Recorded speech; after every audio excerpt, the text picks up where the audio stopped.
خیبر پختونخوا حکومت کا یہ صحت کارڈ پلس منصوبہ کہتے تو ہیں کہ غریبوں کے لیے بہت بڑا قدم ہے، لیکن کچھ کہانیاں سامنے آ رہی ہیں، خاص طور پر سوات اور مالاکنڈ ڈویژن سے۔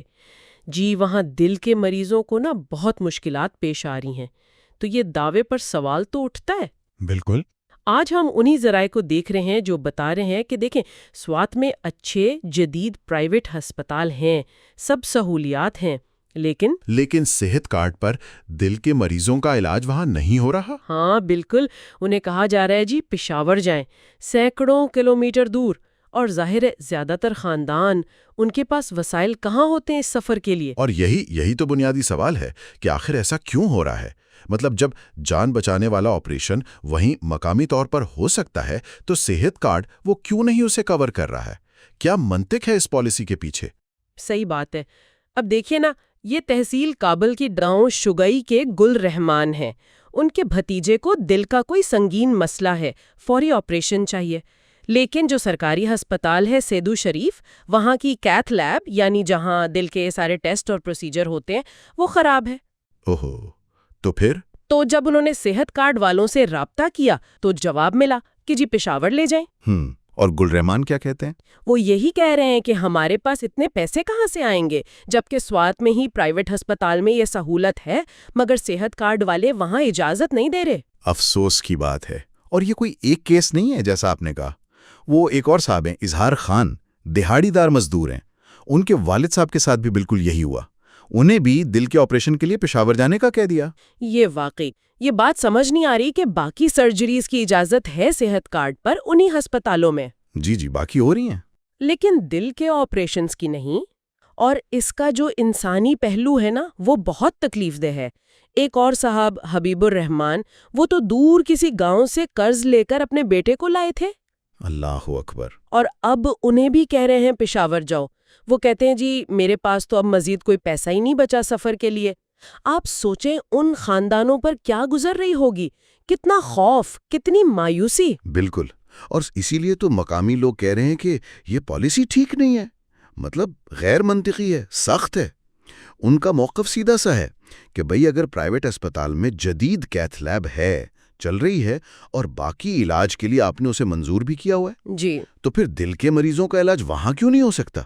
صحت کارڈ کا مقصد تو غریبوں کا بوجھ کم کرنا تھا، بڑھانا تو نہیں تھا۔ اچھا، تو اس پر کوئی سرکاری وضاحت تو ہوگی؟ مطلب حکومت کیا کہتی ہے، کیوں ہے یہ پابندی؟ جی وضاحت تو ہے۔ صحت کارڈ پلس کے جو سی ای او ہیں ڈاکٹر محمد ریاض تنولی، ان کا کہنا ہے کہ یہ فیصلہ مریضوں کی حفاظت کے لیے ہے۔ ان کے مطابق ایک شرط ہے، پرائیویٹ ہسپتال میں دل کے آپریشن کی اجازت تبھی ملے گی جب وہاں ہفتے میں کم سے کم 3 دن او پی ڈی کے لیے کوئی ماہر امراض قلب، مطلب کارڈیاک سرجن یا کارڈیولوجسٹ مستقل طور پر موجود ہو۔ اچھا، مستقل موجودگی؟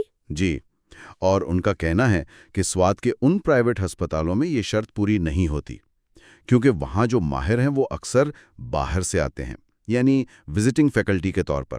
لیکن یہاں ایک اور بات سامنے آ رہی ہے، مقامی ڈاکٹرز کچھ اور کہہ رہے ہیں۔ کیا کہہ رہے ہیں وہ؟ ان کا کہنا ہے کہ ماہر امراض قلب یا تو ہسپتال میں ہی ہوتے ہیں یا پھر بالکل قریب 2-3 کلومیٹر کے فاصلے پر، اور کسی بھی ایمرجنسی میں فوراً پہنچ سکتے ہیں۔ تو یہ تو پھر بالکل مختلف بات ہو گئی۔ جی، یہ تو واضح تضاد ہے، ایک طرف سرکاری شرط، دوسری طرف مقامی ڈاکٹرز کا دعویٰ۔ بالکل، اور اصل میں یہی تضاد ہے جو اس سارے مسئلے کی جڑ ہے۔ ایک طرف ایک انتظامی شرط ہے، شاید نیک نیتی سے ہی بنائی گئی ہو مریض کی حفاظت کے لیے، لیکن دوسری طرف شدید بیمار مریض ہیں جنہیں فوری علاج چاہیے اور وہ مقامی سہولت استعمال نہیں کر پا رہے ہیں۔ تو خلاصہ یہ ہوا کہ ایک طرف حکومت کی پالیسی، اس کی شرطیں، اور دوسری طرف دل کے مریضوں کی فوری سنگین ضرورتیں، اور سوات میں بظاہر موجود سہولیات۔ اسی لیے تو مالاکنڈ ڈویژن کے لوگ اب وزیر اعلیٰ سے، محکمہ صحت سے اپیل کر رہے ہیں کہ بھئی اس پالیسی پر نظر ثانی کریں۔ جی، بنیادی مسئلہ یہی ہے کہ ایک انتظامی قاعدہ، ایک بیوروکریٹک رکاوٹ، اس کی وجہ سے سوات میں دل کے شدید بیمار مریضوں کو بہت مشکل ہو رہی ہے۔ انہیں لمبا سفر کرنا پڑ رہا ہے، اضافی خرچہ اٹھانا پڑ رہا ہے، اور یہ چیز صحت کارڈ کے جو اصل مقاصد ہیں ان کے خلاف جاتی محسوس ہوتی ہے۔ تو پھر آخر میں یہ سوال تو ذہن میں آتا ہے نا کہ صحت کی دیکھ بھال کے لیے جب ہم معیار بناتے ہیں، قانون بناتے ہیں، تو نظام کو اتنا لچکدار کیسے رکھا جائے کہ وہ ایسی فوری جان لیوا صورتحال کو بھی سنبھال سکے، خاص طور پر تب جب مقامی حل موجود نظر آ رہا ہو لیکن کسی ایک شرط کی وجہ سے رکاوا ہو؟ کیا یہ شرط، جیسے ماہر قلب کی 3 دن موجودگی والی شرط، کیا یہ واقعی مریضوں کی حفاظت کا واحد یا بہترین طریقہ ہے؟ یا پھر یہ غیر ارادی طور پر، نادانستہ طور پر کچھ لوگوں کو مزید خطرے میں تو نہیں ڈال رہی؟ یہ ایک اہم سوال ہے جس پر غور کرنے کی